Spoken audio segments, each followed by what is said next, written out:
भारत के लिए और कहा जाए तो Bharatiya Janata party BJP party के लिए बहुत ही खुशी की बात है, क्योंकि 3 राज्यों में जो है बहुमत के साथ जो है अपनी सरकार बनाने का दावा करने के लिए सुबह से ही सभी पूरे भारत में जो है सभी की नज़रें टीवी पर टिकी हुई थी, क्या रिजल्ट आने वाला है। और बीजेपी के बहुमत को लेकर के पूरे भारतवर्ष में खुशियां मनाई जा रही हैं। अभी हम लोग बरकट्ठा के बीजेपी कार्यालय में और यहाँ के लोकप्रिय विधायक अमित कुमार यादव हमारे साथ जुड़े हैं अपने समर्थकों के साथ, और बीजेपी के स्क्रीन के माध्यम से आप देख रहे हैं जितने भी कार्यकर्ता हैं खुशियां मना रहे हैं, पटाखे फोड़ रहे हैं, एक दूसरे को मिठाई खिला करके बधाइयां दे रहे हैं। हमारे साथ अमित कुमार यादव जुड़े हैं, कैसा लग रहा है और बीजेपी को जो है बहुमत मिली है, इसके लिए क्या कहना चाहेंगे आप? ठीक है, पहले आपके चैनल के माध्यम से पूरे देशवासियों को और खासकर बंगाल आसाम के लोगों को मैं अपनी ओर से बहुत बहुत हार्दिक बधाई देता हूँ, हार्दिक शुभकामना देता हूँ कि पहली बार बंगाल में लोकतंत्र दिखा। और जब लोकतंत्र आपको दिखा तो वहाँ के जनता का ताकत, जनता का पावर, जनता के वोट का पावर आज दिखा। और वहाँ पे पहली बार मतलब आज़ादी के साथ लोगों ने वोट किया और उसका परिणाम है कि वहाँ पे प्रचंड बहुमत भारतीय जनता पार्टी को आया। आप देख सकते होंगे कि पूरे देश में इतना वोटिंग कहीं पे नहीं हुआ था, 94% लगभग वोट पड़े थे।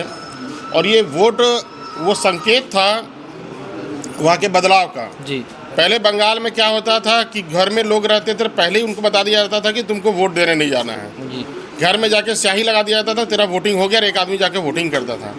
इस बार चुनाव आयोग ने वहाँ पे निष्पक्ष भाव से चुनाव कराए, अतिरिक्त फोर्स बल लगाए गए और उसी का परिणाम हुआ कि वहाँ पे निष्पक्ष चुनाव हुआ।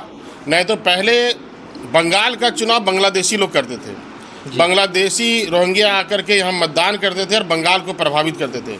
इस बार कोई रोहिंग्या मतदान नहीं कर सका और जो बंगाल के ओरिजिनल लोग थे उन्होंने मतदान किया और ये देश में दिखाने का काम किया कि आज भी सनातन देश में जिंदा है। देखिए कहीं ना कहीं बीजेपी को बहुत भारी बहुमत मिली है और वैसे जगह में इतनी ज़्यादा सीटें लाना जहां पर टीएमसी का बहुत दिनों से दबदबा रहा हो, और दबदबा के साथ साथ दावा है। और कहीं ना कहीं जब से रिजल्ट रुझान आए हैं ये भी टीएमसी के लोग खुद ममता बनर्जी ने फेसबुक में आकर कहा है कि चुनाव आयोग जो है गलत कर रही है, बैलेट बॉक्स या ईवीएम पर मतलब अभी भी जो है मतलब जब हारते हैं तो जी पहले आप समझिए वहाँ पे कि वहाँ पे पहले वोटिंग होता ही नहीं था, वहाँ सिर्फ गुंडागर्दी होती थी।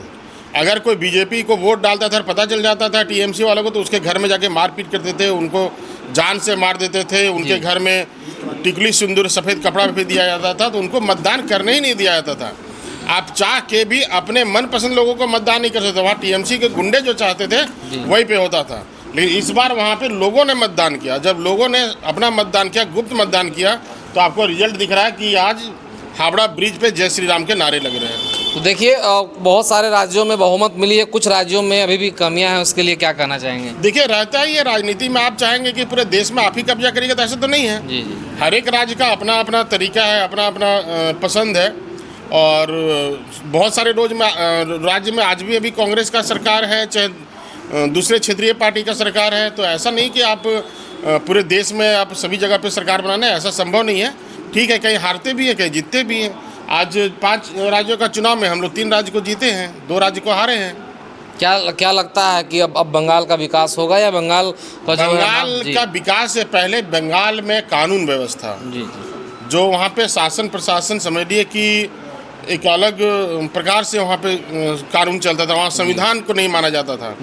तो सबसे पहले वहाँ पे संविधान लागू हो, वहाँ पे कानून व्यवस्था अच्छी हो, लॉ एंड ऑर्डर अच्छी हो, वहाँ पे लोग हमारे जो बहनें थी, सनातनी थे, माताएं थी, उनका इज्जत कभी भी लूटा जाता था, कोई सुनने वाला नहीं रहता था। तो सही माने में बंगाल की आज़ादी प्रथम बार हुई है। इतने सालों से 47 देश आज़ाद हुआ, ये पहली आज़ादी आज मिली है बंगाल को। और निश्चित रूप से विकास के साथ साथ लॉ एंड ऑर्डर भी वहाँ पे सुधरेगा। भाजपा के सच्चे सिपाही होने के नाते आप बूथ स्तर से शीर्ष के नेताओं को क्या संदेश और बधाई देना चाहेंगे? देखिए संघर्ष का ये परिणाम है और मतलब सफलता पाने के लिए कोई शॉर्टकट तरीका नहीं है। निरंतर संघर्ष 365 दिन संघर्ष लोग करता है तो वो परिणाम आता है। निश्चित रूप से सभी कार्यकर्ता हमेशा समान रूप से संघर्ष करें, निश्चित रूप से मंजिल हमको मिलेगी। तो आप सुन रहे थे बरकट्ठा विधायक अमित कुमार यादव ने शीर्ष के नेताओं को भी और अपने जितने भी बूथ स्तर के जितने भी कार्यकर्ता हैं सबों को बधाई दिया। आप देख रहे हैं झारखंड खोज खबर, मैं बाबू पीयूष पांडे। इस वीडियो को ज़्यादा से ज़्यादा शेयर करें।